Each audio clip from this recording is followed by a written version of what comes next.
Back to follow-up segment tonight. According to a new Siena College poll in New York State, 61% of New Yorkers oppose building a mosque near Ground Zero in Lower Manhattan. Just 26% think that's a good idea.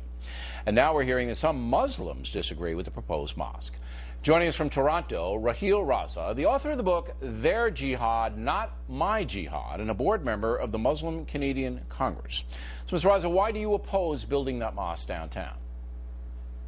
Well, I oppose the idea along with other members of the Muslim Canadian Congress because it's confrontational, it is in bad faith, and it doesn't really set up any kind of dialogue or discussion on tolerance. Well, the pro-mosque forces, including the mayor of New York City, say, number one, to deny the mosque would be a slap in the face of freedom of religion, and number two, the reason that the community center mosque is wanted there by the Muslims involved is to show respect for the victims of 9/11. You're not buying that?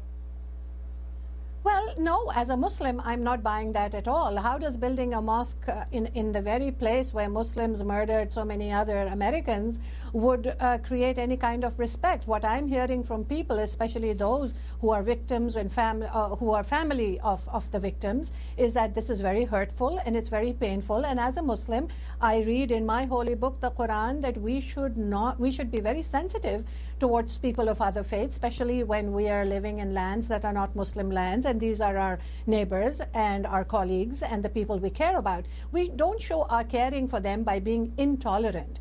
Building a mosque or a place of worship in the particular spot across the street from Ground Zero is a slap in the face of all Americans. I mean, New Yorkers have experienced this pain, and the people who are behind this project are themselves Americans and New Yorkers.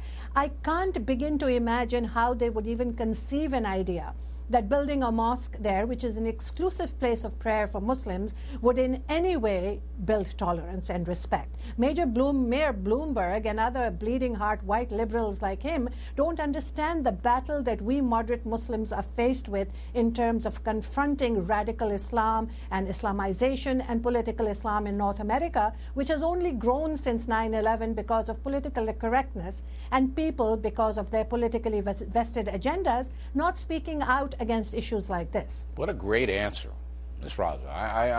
I have to compliment you. That was about as articulate a indictment of this whole crazy thing that I've heard. Some say... Well, one doesn't hold back when speaking the truth. I'm complimenting you because you really well stated. That was very well stated. Some people say that this Imam Rauf wanted to gloat, wanted to put a mosque there to send a signal to radical Muslims that this was a victory. You buying that? Well, it could be. Imam Faisal Abdul Rauf has previously had a reputation for being a very pluralistic, visionary man. I will say that for him. So it came as a double surprise when I heard that he and his wife were the sort of brains behind this idea. But you know, $100 million can help people sell their souls. So who knows what goes in the minds of people? And the big question that we have also is, where is this funding coming from?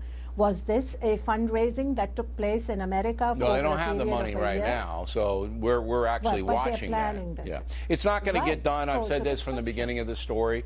I don't think there's a construction crew in New York City, certainly not a union crew, that is going to work on this project. I don't think it's going to happen. But I respect you coming on, Ms. Raza. I know how difficult it is, and there are some in your community who will condemn you for doing it.